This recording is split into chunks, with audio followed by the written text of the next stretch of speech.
Bismillahirrahmanirrahim. Assalamualaikum warahmatullahi wabarakatuh dan salam sejahtera. Bertemu kita sekali lagi dalam slot motivasi bersama saya, Puan Zubaidah binti Ahmad, Guru Kaunseling Cemerlang SMK Kota Kemuning.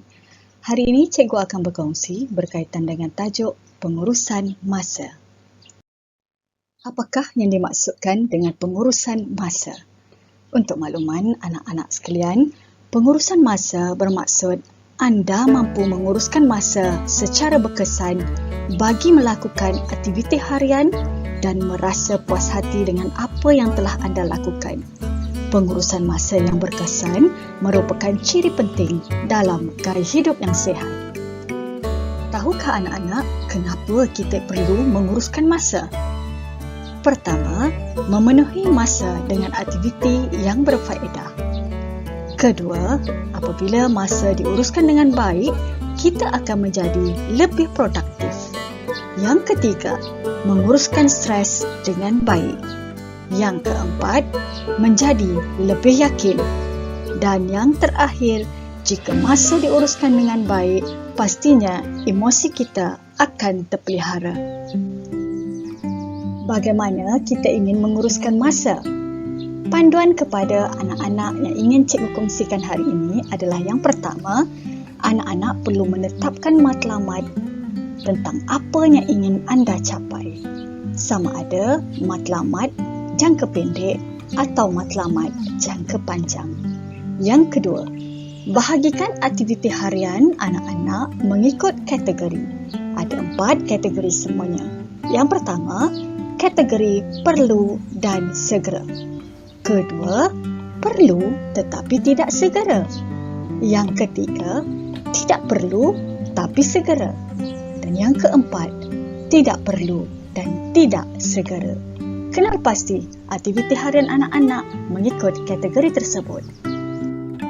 Seterusnya anak-anak, ambillah tindakan mengikut tata cara berikut. Yang pertama, buat senarai semak tindakan terhadap aktiviti berkala. Yang kedua, menyediakan jadual bagi tugas yang rutin. Manakala yang ketiga, pastikan setelah mempunyai jadual, jangan lengahkan tugasan yang diberikan. Manakala yang keempat, tetapi yang inilah yang jauh lebih penting dalam pengurusan masa, berdisiplin mematuhi jadual yang dibuat. Anak-anak sekalian, berikut adalah contoh senarai semak tindakan yang perlu anak-anak lakukan. Cikgu bahagikan senarai semak tindakan ini kepada 4 bahagian.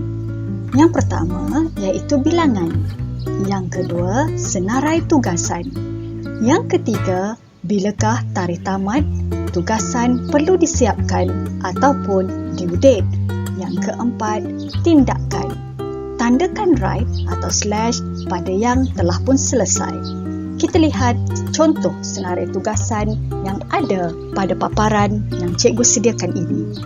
Tugasan yang pertama iaitu folio seni yang perlu disiapkan sebelum 25 Jun 2021. Karangan Bahasa Melayu 25 Februari 2021. Folio geografi 5 Mei 2021. Dan tugasan terakhir adalah latihan sejarah pada 24 Februari 2021. Jika dilihat daripada senarai semak tindakan ini, cikgu telah pun menyiapkan latihan sejarah. Jadi cikgu telah tandakan slash pada kolom latihan sejarah. Selepas ini, cikgu perlu pastikan karangan Bahasa Melayu cikgu disiapkan dan seterusnya folio geografi dan folio seni juga cikgu akan siapkan. Anak-anak sekalian, jom cikgu kongsikan contoh pengurusan masa dalam tempoh 1 hari.